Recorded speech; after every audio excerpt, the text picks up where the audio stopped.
जंगल में बहुत तेज बारिश हो रही थी। टीनू मौसी और लाडो चिड़िया आपस में बातचीत कर रही थी। टीनू मौसी, जंगल में 3 दिन से लगातार बारिश हो रही है। अब तो इस बारिश को बंद हो जाना चाहिए। तुम सही कह रही हो लाडो। लगातार हो रही बारिश से सभी बहुत ज्यादा परेशान हैं और चिंतित भी। मैं जरा जंगल का एक चक्कर लगा कर आती हूँ। इतना बोलकर लाडो चिड़िया उड़ते हुए कुछ ही दूर गई थी कि तभी उसकी नजर एक बकरी के बच्चे पर पड़ी, जो कि बारिश में भीगता हुआ कांप रहा था। अरे, ये बकरी का बच्चा तो ठंड में कांप रहा है। लगता है यह अपने घर का रास्ता भूल गया है। लाडो चिड़िया ने इतना कहा ही था कि तभी लाडो चिड़िया की नजर उस बकरी के बच्चे से थोड़ी दूर खड़े हुए एक पेड़ के पास एक भेड़िए पर पड़ी। ये भेड़िया तो हमारे जंगल का मालूम नहीं होता। ये तो किसी दूसरे जंगल का लगता है। लाडो चिड़िया उड़ते हुए भेड़िए के पास पहुंच। कौन हो तुम? मैं अपने जंगल के सभी प्राणियों को जानती हूँ। तुम तो इस जंगल की नहीं लगती। तुम सही कह रही हो, मैं इस जंगल का नहीं हूँ। मैं इस जंगल से गुजर रहा था कि तभी बारिश शुरू हो गई। बारिश से बचने के लिए मैं इस जंगल में रुक गया। जब बारिश बंद हो जाएगी तो मैं चला जाऊंगा। ठीक है। इतना बोलकर लाडो चिड़िया उस बकरी के बच्चे के पास जाकर बोली, तुम यहाँ पर क्या कर रहे हो? तुम्हारी माँ कहाँ है और नाम क्या है? मेरा नाम बंटी है। मैं बारिश में खेल रहा था, मगर खेलते खेलते बहुत दूर निकल आया और घर का रास्ता भूल गया। इतना बोलकर बंटी रोने लगा। तुम चिंता मत करो, मैं तुम्हें तुम्हारे घर ले जाऊंगी। मेरी माँ मना कर रही थी, लेकिन मैंने उसकी बात नहीं मानी। तुम्हें अपनी माँ की बात माननी चाहिए थी। अब तुम चलो मेरे साथ। लाडो चिड़िया बंटी को लेकर कुछ दूर चली थी कि तभी बंटी की माँ बंटी को ढूंढते हुए वहां पर आ गई। तुम कहाँ चले गए थे बंटी? तुम्हें पता है मैं कितनी परेशान हो गई थी। अपनी माँ को देखकर बंटी बहुत खुश होते हुए बोला, मैं आपकी अब हमेशा बात मानूंगा माँ। लाडो चिड़िया बंटी की ओर देखकर बोली, अब तुम अपनी माँ के साथ घर चले जाओ और जब तक बारिश बंद नहीं हो जाती तब तक बाहर खेलने मत आना। बंटी अपनी माँ के साथ चला गया और लाडो चिड़िया उड़ते हुए टीनू मौसी के पास जाकर सारी घटना बताने लगी।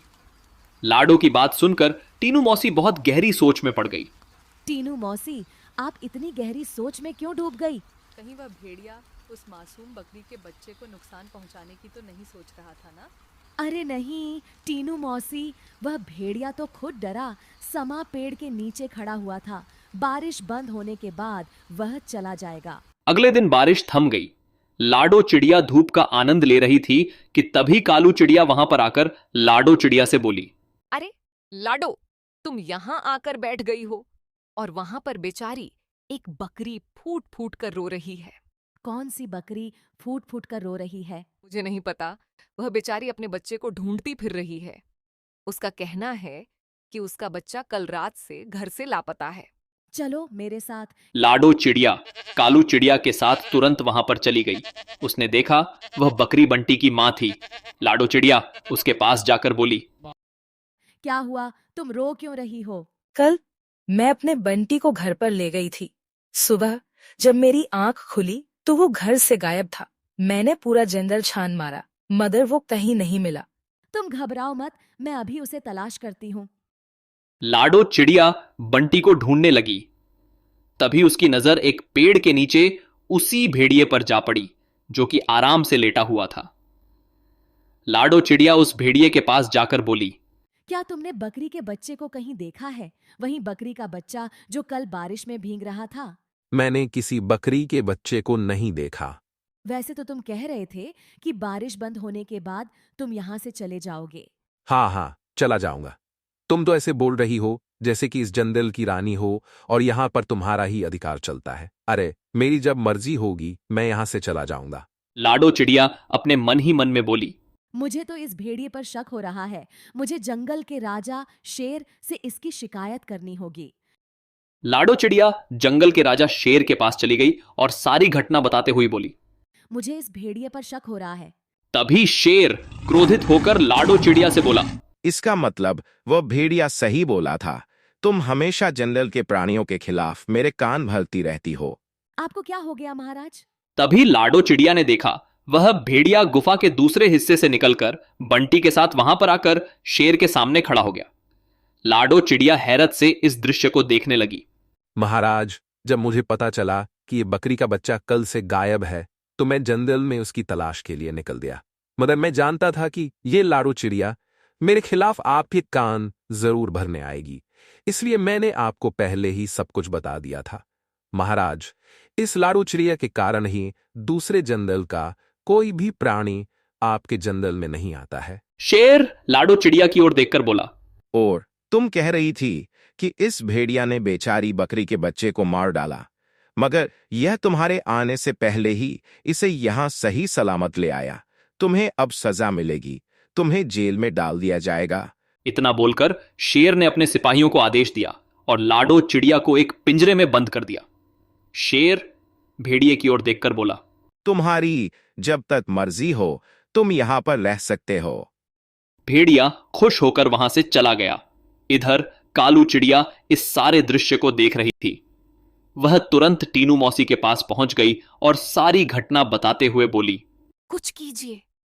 टीनू मौसी, जंगल के राजा शेर ने लाडो चिड़िया को बंदी बना लिया है।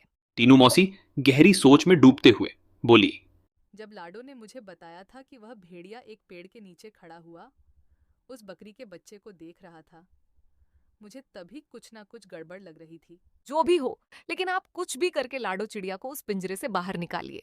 चिंता मत करो कालू, हम दोनों को अभी फिलहाल कुछ नहीं करना। हमें सिर्फ उस भेड़िए पर गहरी नजर रखनी होगी। पहले हमें पता चलना चाहिए कि उस भेड़िए के दिमाग में आखिर चला क्या रहा है। आखिर यह कौन सा मकसद लेकर इस जंगल में आया है। टीनू मौसी और कालू चिड़िया उस दिन से उस भेड़िए पर नजर रखने लगी। वह भेड़िया दिन भर जंगल में घूमता और दूसरे जानवरों का मांस छीनकर खा लेता। जब भी कोई जानवर अपना मांस देने में आनाकानी करता तो वह ठोस दिखाते हुए खुद को जंगल के राजा शेर का दोस्त बताकर डरा देता। एक दिन भेड़िया टहलते टहलते बंटी बकरी के घर के नजदीक चला गया। बंटी अपने घर के बाहर खेल रहा था। भेड़िया उसे अजीब सी नजरों से देखने लगा, मगर उसे नहीं पता था कि टीनू मौसी और कालू चिड़िया उस पर नजर रख रही हैं। जाओ जल्दी से महाराज को बुला लाओ। लेकिन महाराज, क्या मेरी बात सुनेंगे? तुम्हें कैसे भी करके महाराज को यहाँ पर लाना है। मुझे इस भेड़िए के इरादे सही नहीं लग रहे हैं और महाराज का यहाँ आना बहुत जरूरी है। टीनू मौसी की बात सुनकर कालू चिड़िया सीधे उड़ती हुई जंगल के राजा शेर के पास पहुंच गई। यहां पर क्यों आई हो कालू चिड़िया? महाराज, आपको अभी और इसी वक्त मेरे साथ चलना होगा। मुझे अब चिड़िया पर भरोसा नहीं रहा। सोच लीजिए महाराज, कहीं ऐसा ना हो कि आगे जाकर आपको अपने फैसले पर पछताना न पड़े। लेकिन तुम मुझे कहाँ ले जाना चाहती हो? आप मेरे साथ चलिए और आप अपनी आंखों से देख लीजिए कि मैं आपको क्या दिखाना चाहती हूँ। शेर राजा कालू चिड़िया के साथ सीधा उस जगह पर चला गया। तभी टुनी मौसी शेर राजा के पास आकर बोली, महाराज, उस पेड़ के पीछे छुप जाइए और स्वयं अपनी आंखों से देख लीजिए। टुनी मौसी के कहने पर शेर राजा पेड़ के पीछे छुप गया।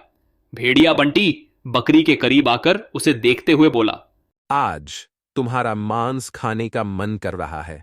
यह क्या कह रहे हैं? जब मैं पिछली बार खो गया था तब आप ही मुझे महाराज के पास ले गए थे और मेरे माँ के पास छोड़कर आए थे। मूर्ख बकरी के बच्चे, वह तो मेरी सिर्फ एक चाल थी।